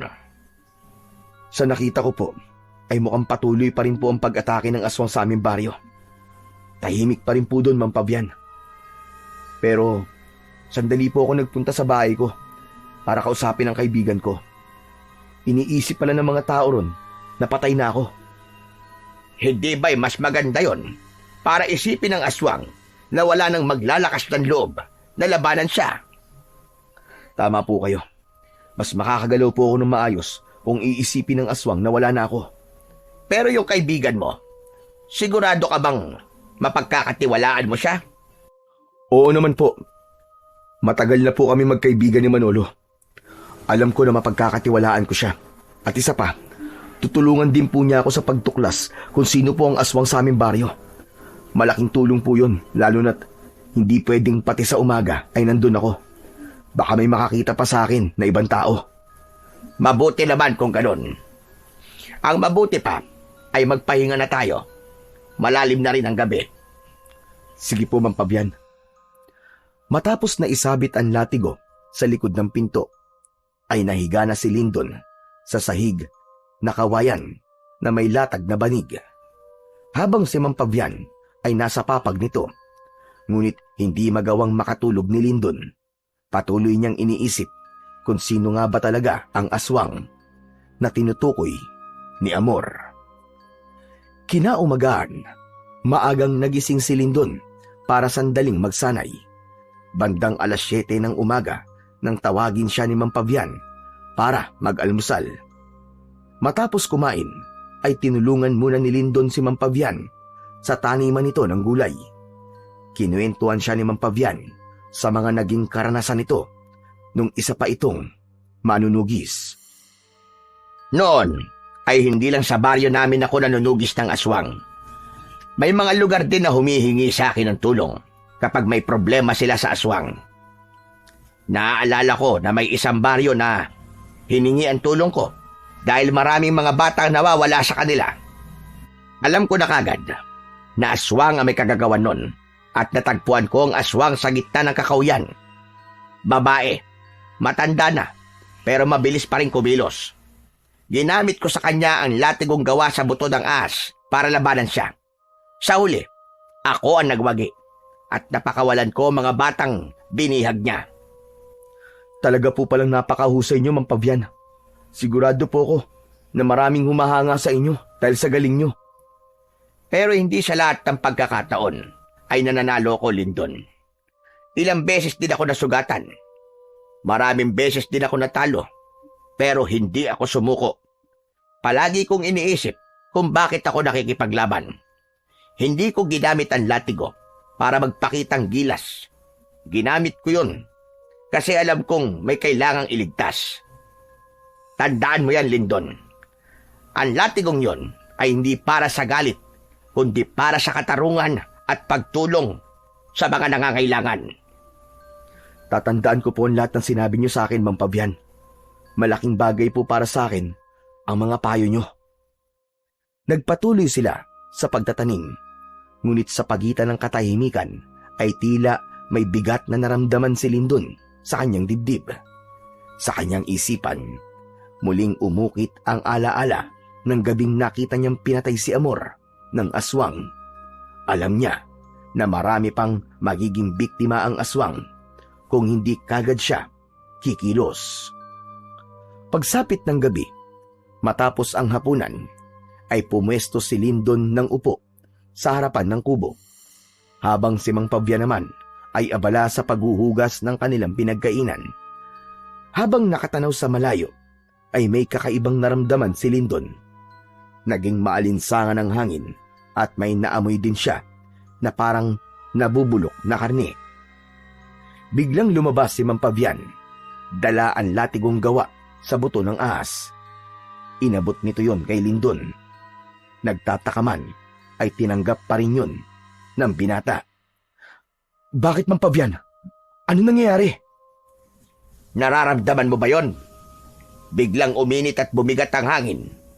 Isa yan sa senyales na merong aswang sa paligid natin o sa malapit. Maganda ka at gamitin mo ang latigo kung makikita mo siya. Bahagyang bumilis ang tibok ng puso ni Lindon dahil sa sinabing yun na matanda. Hindi dahil sa takot, kundi sa pagkasabik na sa wakas ay magagamit na niya sa tunay na laban ang latigo at ang natutunan niya mula kay Mang Pabian. Tinalasan niya ang kanyang mata at pakiramdam. Sinuyod ng mata niya ang paligid. Inihanda niya ang kanyang sarili sa posibleng pakikipaglaban. Hindi nagtagal ay lumitaw ang aswang sa madilim na bahagi ng gubat. Naglalawayon at nanlilisik ang mapupulang mga mata. Ikaw ang aswang na pumatay kay Amor! Hayop ka! Humanda ka, Lindon. Tapusin mo na siya kagad. Walang babalang sumugod ang aswang kay Lindon. Sinalubong ito ni Lindon at sinubukang hampasin ng latigo. Ngunit Mabilis na nakaiwas ang aswang. Bigla itong nawala at sa isang iglap ay lumitaw ito sa likuran niya. Sa likod mo, Lindon! Bago pa makaharap si Lindon ay naramdaman na niya ang pagbaon ng matutulis na ngipin ng aswang sa kanyang balikat. Napasigaw siya sa labis na sakit. Binuwat siya ng aswang at malakas na ibinalibag sa lupa. Nabitiwan ni Lindon ang latigo. Susugurin sana ni Mang Pavian ng aswang gamit ang itak, pero malakas itong tinabig ng aswang. Nagpagulong-gulong sa lupa ang matandang lalaki. Pinilit na abutin ni Lindon ang latigo. Agad siyang gumapang para kunin ang latigo. Naramdaman niya ang paglapit ng aswang, kaya mabilis siyang humarap at iwinasiwas ang latigo sa hangin, pero hindi niya tinamaan ang aswang. Humagikgik ang aswang na parabang pinagtatawanan siya, ngunit sa halip na sumugod muli ay umatras ito. Mabilis itong tumakbo, palayo, at nawala sa kadiliman. Tumayo si Lindon at nilapitan si Mang Pavian. Tinulungan niya itong makatayo. Ayos lang po ba kayo, Mang Pavian? Ayos lang ako. Ikaw may sugat ka sa balikat. Pumasok na tayo para magamot ko na yan. Nagpatiuna si Mang Pavian sa pagpasok sa kubo, habang si Lindon ay tinignan muna ang paligid upang makasiguro na wala na talaga ang aswang. Hindi nagtagal ay sumunod na siya kay Mang Pavian. Sa loob ng kubo ay agad na ginamot ng matandang lalaki ang sugat niya. Patawarin niyo po ako, Mang Pavian. Bakit? At para saan naman ang paghingi mo ng tawad? Dahil hindi ko po napatay ang aswang, ni hindi ko man lang siya nagalusan. Pakiramdam ko ay binigo ko po kayo. Huwag mong sabihin yan. Unang beses mo pa lang na makipaglaban sa isang aswang. Hindi porket nagsanay ka na, ay mahusay ka na kagad. Huwag ka mag-alala. Marami pang pagkakataon upang makaharap mo siya. Sa aking palagay, ay tinignan lamang ng aswang ang kapasidad mo. Kung ganun, alam na po niya na hinahanap ko siya. Sa aking palagay ay oo. At alam na rin niya na dito ka nagtatago. Sandaling nag-isip si Lindon habang nilalagyan ni Mang Pavian ng gamot ang sugat niya. Napamaang siya ng isang bagay ang pumasok sa kanyang isipan. Si Manolo. Si Manolo po yung kaibigan ko. Siya lang po ang pinagsabihan ko ng tungkol sa aking misyon. Hindi kaya meron siyang ibang pinagsabihan at nakarating yun sa aswang? Mukhang gano'n na nga ang nangyari. Kaya nais ko sanang sabihin sa'yo na wala ka dapat pagsabihan ng iyong gagawin kahit kilala mo pa, dahil maaaring yung pa maging dahilan para mabulilyaso ang iyong mga pinaplano. Pero sa tingin ko po ay daan din to para malaman ko kung sino ang aswang sa aming baryo. Kailangan kong makausap si Manolo kung sino-sino ang kanyang pinagsabihan. Matiim na napatingin si Lindon kay Mang Pavian. Tumango ang matandang lalaki bilang pagsang-ayon sa kanyang sinabi. Sa gabing yun, matapos ang unang laban niya sa aswang, ay napagtanto ni Lindon na hindi niya ito dapat maliitin. Kahit pa may sandata siyang epektibo sa pagpatay ng aswang, ay kailangan pa rin niyang maging maingat at matalino sa susunod nilang pagharap. Nang sumunod na araw, pagsapit ng gabi, ay nagtungo si Lindon sa kanyang bahay. Dala niya ang latigo na gawa sa buto ng ahas dahil hindi siya sigurado sa kung anong pwedeng mangyari. Wala pa si Manolo sa bahay, kaya pumasok na lamang siya sa bintana sa likod na hindi nakakandado. Nagtungo siya sa sala at naupo upang hintayin ang kanyang kaibigan na si Manolo. Hindi nagtagal ay bumukas na ang pinto. Nagulat si Manolo pagkakita kay Lindon. Agad itong pumasok at isinarado ang pinto. Pambihira, nakakagulat ka naman, pare. Akala ko magnanakaw ka . Hindi na ako magpapaligoy-ligoy pa, Manolo. Umamin ka nga sa akin. May pinagsabihan ka bang ibang tao na buhay pa ako at kung ano ang gagawin ko. Natigilan si Manolo. Pinagpawisan ito at bumakas sa mukha nito ang kaba. Meron akong pinagsabihan. Pero, isang tao lang. Sino? Sino ang taong yon, Manolo? Si Donato. Nagtanong kasi siya nung isang araw kung ano na ang balita tungkol sa'yo kasi ayaw niyang maniwalang patay ka na. Kaya naikwento ko na nagpakita ka sa akin. Nasabi ko rin ang balak mong pagpatay sa aswang. Teka, may mali ba sa ginawa ko? Malaki, Manolo. Nalaman na ng aswang kung saan ako nagtatago ngayon. Umatake siya rong kagabi. Sigurado ka bang si Donato lang ang pinagsabihan mo? Oo, siya lang talaga. Wala nang iba. Bakit ba? Manolo, sa tingin ko ay si Donato ang aswang. Ano? Sigurado ka ba dyan sa sinasabi mo? Kung siya lang ang pinagsabihan mo, ibig sabihin, siya lang ang nakakaalam sa misyon ko. Malamang, nasundan niya ako, kaya nalaman niya kung nasan ako. Muling natigilan si Manolo na para bang nag-iisip. Maya-maya pa ay nagsalita ito ulit. Sa tingin ko tama ka pare. May usap-usapan kasi na kumakalat dito sa baryo na yung aswang na nambibiktima ng mga tao dito sa baryo natin ay yung anak ng babaeng aswang na pinatay nun ng mga tao. Hindi ba si Donato ay dayo lang dito sa ating baryo? Bigla na lang siya dumating dito at sa aking pagkakatanda ay doon na rin nagsimula ang pag-atake ng aswang. Tama ka. Mukhang yan nga ang dahilan kung bakit siya pumapatay ng mga tao dito sa baryo natin. Yun ay upang magiganti. Kung ganun, ay kailangan ko na siyang harapin ngayon, Manolo. Hindi na ako papayag na may maging biktima pa siya.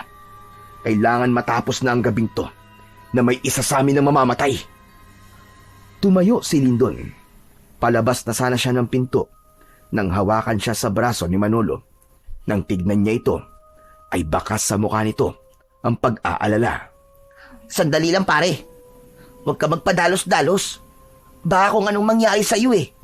Kung totoo ngang aswang si Donato, baka wala kang laban sa kanya. May laban ako sa kanya, Manolo. May sandata ako. Itong dala kong latigo. Kailangan niya nang magbayad sa mga kahayupang ginawa niya dito sa ating baryo.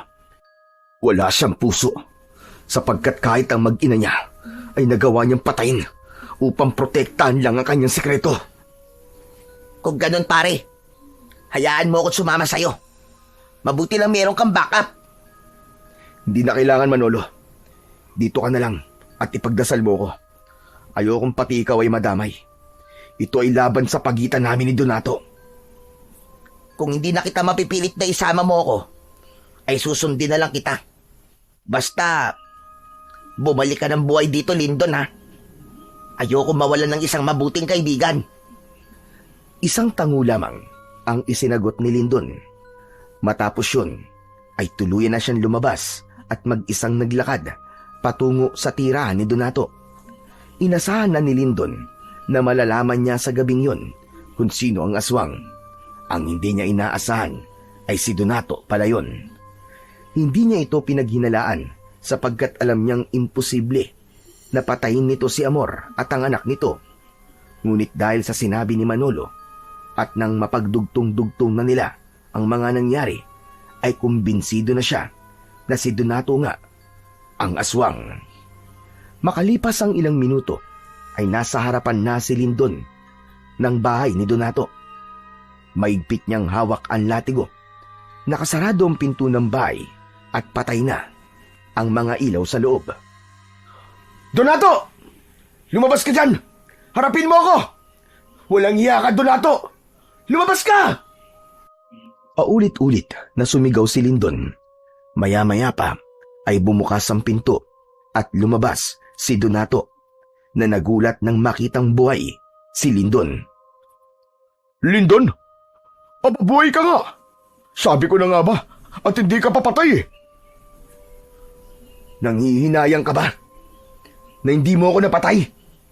Teka, ano ba pinagsasasabi mo? Anong hindi kita pinatay?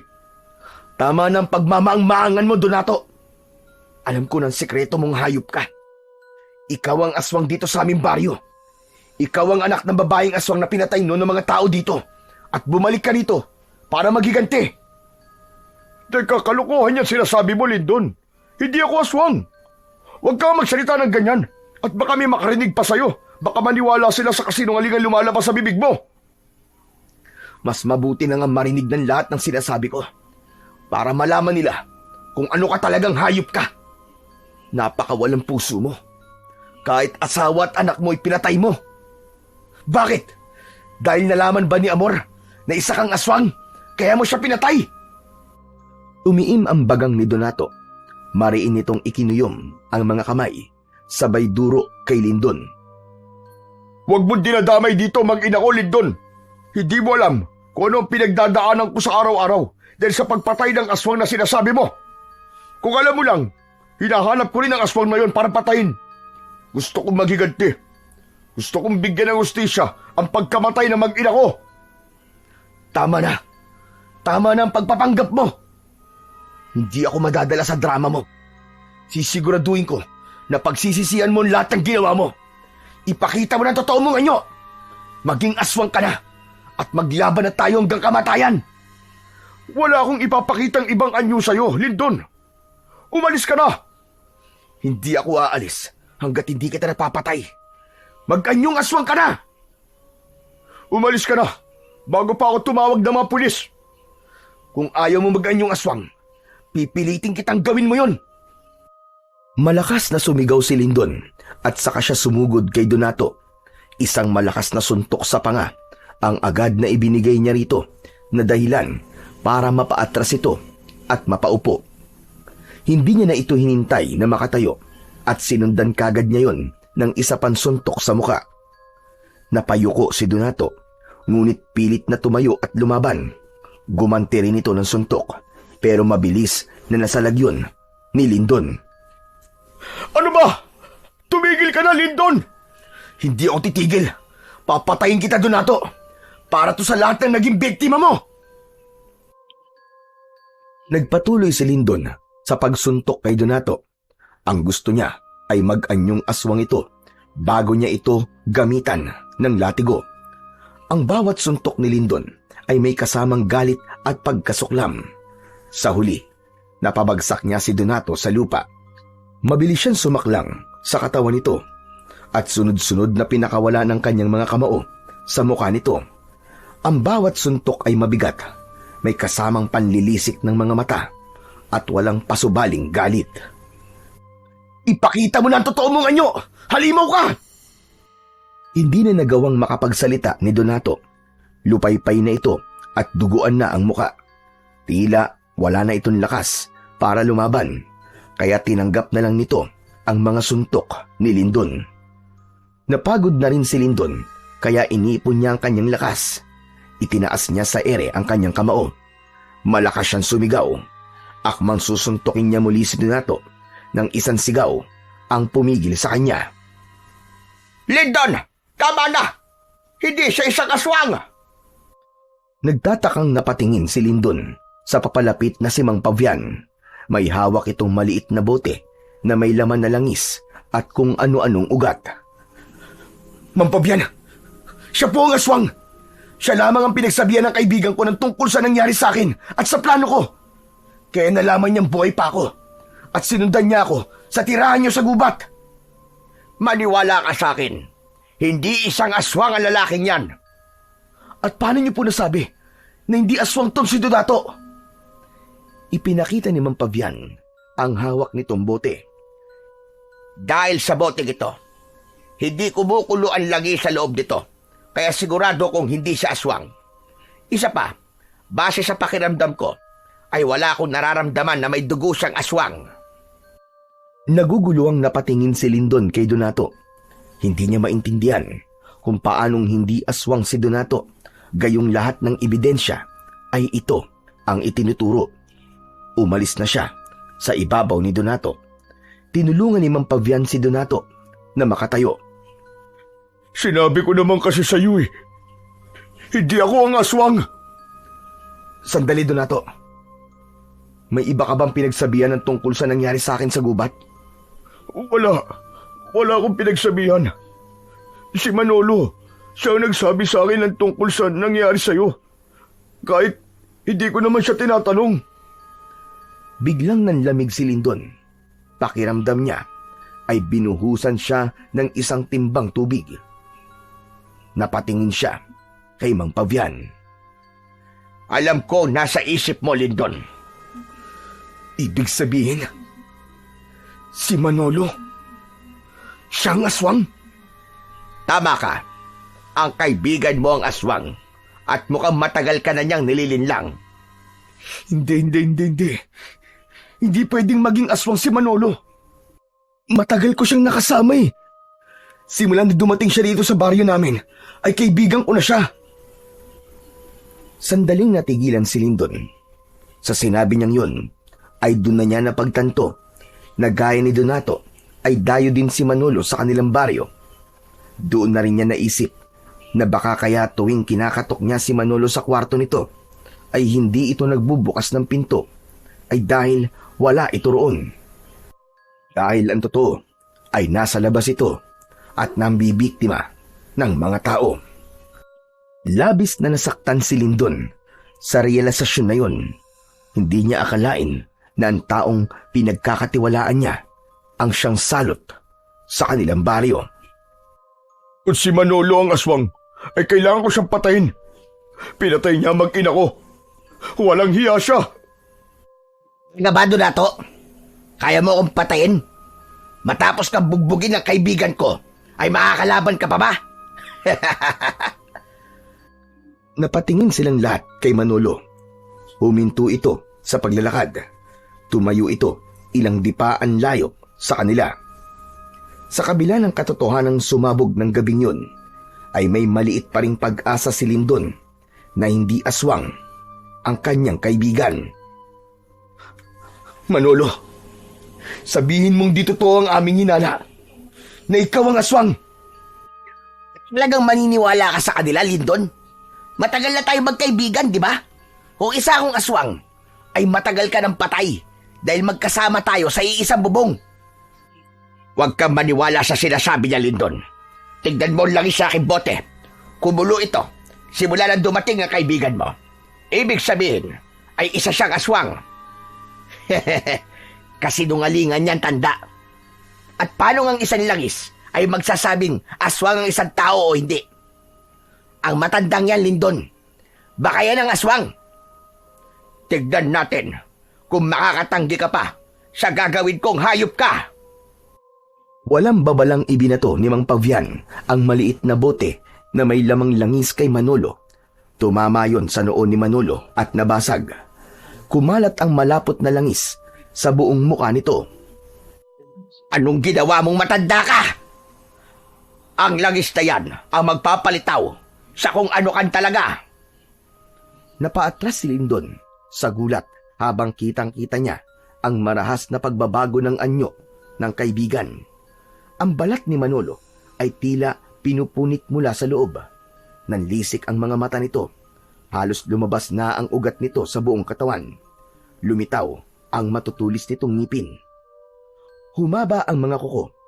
Lumabas ang dila nitong napakahaba at kulay itim habang umuungol sa sakit dahil sa langis. Habang patuloy na nag-aanyong aswang si Manolo, ay hindi pa rin makagalaw si Lindon. Umigat ang pakiramdam niya at hindi pa rin niya matanggap na ang aswang na kailangan niyang labanan ay walang iba kundi ang pinagkakatiwalaan niya at ang matalik niyang kaibigan na si Manolo. Matapos ang pagbabagong anyo ni Manolo, ay inunat nito ang katawan. Diretso itong tumingin kay Lindon at bahagyang ngumisi. Wala na akong magagawa kundi ang aminin ang totoo. Oo, ako nga ang aswang na matagal lang nananalasa sa baryong ito. Ginagawa ko to dahil pinatay niyo ang aking ina. Nangako ko sa kanya na ipaghihiganti ko siya at babalik ako sa lugar kung saan siya pinatay. Kung ganun, ikaw rin ang pumatay kay Amor? Tama ka, ako nga. Nahuli niya kasi akong nagbabagong anyo. Kaya bago pa siya makapagsalita, ay pinatahimik ko na siya. Pero nakialam ka, Lindon. Ang totoo ay wala akong balak na patayin ka dahil itinuring kitang kaibigan. Pero mas mahalaga pa rin sa akin ang pagiganti. Kaya isasama na kita sa aking mga naging biktima. Hayop ka, Manolo! Hayop ka! Pinatay mo ang mag-ina ko! Ako ang papatay sa'yo! Susugod sana si Donato kay Manolo, ngunit mabilis itong pinigilan ni Mang Pavian. Tumigil ka! Huwag kang magtapang-tapangan. Hindi mo kaya ang aswang na yan. Hayaan mo si Lindon ang tumapos sa kanya. Lindon, patayin mo na ang aswang na yan. Huwag mong isipin na kaibigan mo siya. Isipin mo mga inosenteng taong pinaslang niya. Umiim ang bagang ni Lindon habang mas sumigpit ang pagkakahawak niya sa latigo na gawa sa buto ng ahas. Inisip niya si Amor at ang anak nito. Inisip din niya ang napakaraming bangkay na natatagpuan sa kanilang baryo tuwing umaga. Ngunit sa kabila ng lahat ng yun, ay nakikita niya pa rin si Manolo bilang kaibigan kahit nasaan yung aswang ito. Biglang umatake si Manolo kina Lindon. Agad na iniharang ni Lindon ang kanyang sarili upang salubungin ang aswang. Sinabi ng utak niya na hampasin niya ito pero pinigilan siya ng kanyang puso. Walang pagdadalawang isip na sinubukan ni Manolo na kalmutin si Lindon, ngunit agad siyang nakaiwas. Manolo! Hindi kita kayang saktan! Magkaibigan tayo! Lumaban ka, Lindon. Ayoko manalo sa'yo dahil lang nagpaubaya ka. Muling umatake si Manolo habang si Lindon ay panay pa rin ng iwas. Mabilis ang bawat galaw ni Manolo. Para itong mabangis na hayop na gutom at wala ng bakas ng pagkakaibigan sa mga mata nitong nanlilisik. Hindi kayang kalimutan ni Lindon na kaibigan niya si Manolo. Ito ang palaging karamay niya sa kanyang problema. Ang unang tumatawa sa mga biro niya at ang naging sandalan niya sa mga panahon na nawawala na siya ng pag-asa. Ngunit hindi niya rin kayang itanggi na ito ang nagdulot ng takot at kamatayan sa kanilang baryo. Tumalon si Manolo sa ere, sabay sugod kay Lindon. Bumaon ng mga kuko nito sa kanyang balikat. Pinunit ng matutulis nitong kuko ang kanyang laman. Napaurong siya at napasigaw sa sakit. Namilog ang mata niya at biglang sumiklab ang galit sa kanyang dibdib. Nawala ang lahat ng pag-aalinlangan niya. Napagtanto niya na kung hindi niya tatapusin si Manolo, ay siya ang papatayin nito. Siguro nga ay hindi na may babalik ang ating pagkakaibigan. Patawarin mo ako, Manolo. Pero isinumpa ko na kung sino man ang aswang ay papatayin ko. Isang iglap ay sumugod si Lindon kay Manolo. Pinakawalan niya ang latigo. Ang unang hampas ay naiwasan ng aswang. Ngunit ang pangalawa ay tumama sa kaliwang braso ni Manolo at nag-iwan ng isang malalim na sugat. Umatras si Manolo habang sumisigaw. Mabilis ang mga sumunod na galaw ni Lindon. Umatake siya ng walang pag-aatubili. Ang bawat paghampas niya ng latigo ay may kasamang pagnanais ng katarungan sa lahat ng naging biktima ni Manolo. At nang sandaling yun, ay hindi na lang siya lumalaban para sa katarungan, kundi sa alaala ng pagkakaibigang pinatay ng kasinungalingan. Nang naging sunod-sunod na ang pagtama ng latigo kay Manolo, ay naging mabagal na ang paggalaw nito, hanggang sa pinuntirya ni Lindon ang leeg nito. Pinaikot muna niya sa ere ang latigo, bago yun inihampas sa leeg ni Manolo. Mabilis na pumulupot ang latigo sa leeg nito. Labis na nagulat si Manolo at hindi na nito nagawang makagalaw. Paalam. Paalam, Manolo. Maraming salamat sa pagkakaibigan. Inilan ni Lindon ng buong lakas ang latigo. Gumuhit ang matutulis na gilid ng buto ng ahas at nagawa nung bumaon hanggang sa buto ni Manolo. Nang tuluyang mahilan ni Lindon ang latigo, ay lumipad ang pugot na ulo ni Manolo at bumagsak yon sa lupa. Kasunod noon ay ang pagbagsak ng katawan nito. Hindi napigilan ni Lyndon ang mapaiyak. Masakit para sa kanya na patayin si Manolo, ngunit alam niya na yun ang nararapat. Matapos ang lahat ay lumapit sa kanya sina Mang Pavian at Donato. Tapos na. Tapos na, Lyndon. Nagtagumpay ka. Tinuldukan mo na ang ilang taong sumpa na meron ang inyong baryo. Maraming salamat, Lyndon. Ngayong wala na si Manolo, ay sigurado na ako na nakamit na ng aking mag-ina ang nararapat na hustisya para sa kanila. Pero, pinatay ko ang kaibigan ko. Sadyang ganyan ang buhay. May mga bagay kang kailangang gawin para sa ikabubuti ng mas nakakarami. Kahit ang bagay na yon, ang dudurog sa'yo. Hinayaan lang si Lyndon ni Mang Pavian at Donato na ilabas ang kanyang mga luwa. Halos hindi niya matignan ang katawan ni Manolo.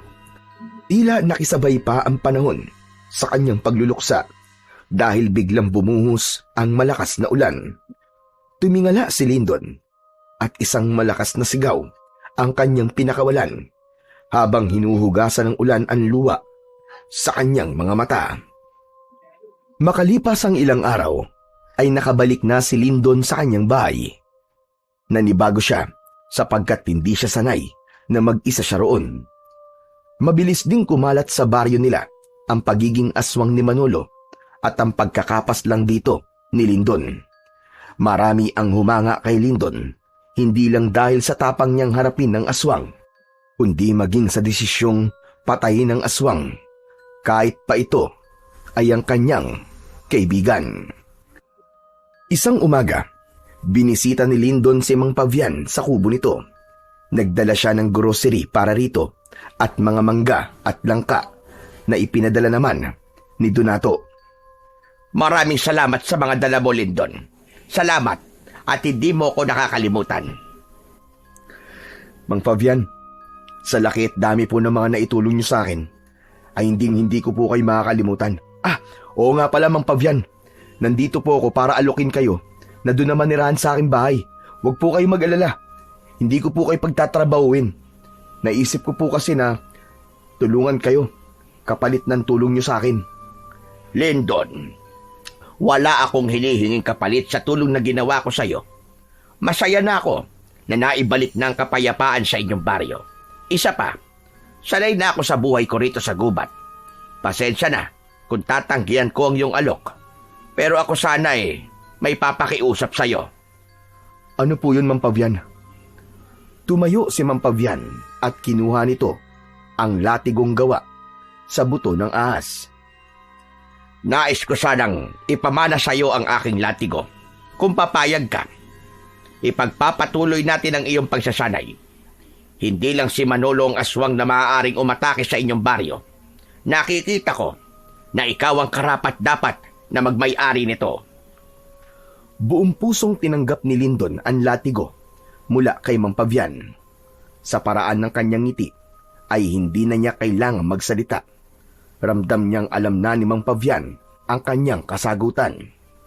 Ipinangako ni Lyndon sa kanyang sarili na simula sa araw na yon ay paghuhusayan pa niya ang kanyang kaalaman sa pakikipaglaban. Nang sa gayon, sa oras na muling may aswang na sumubok na sirain ang katahimikan ng kanilang baryo, ay mas handa na siya at kaya niya nang lumaban para sa kabutihan.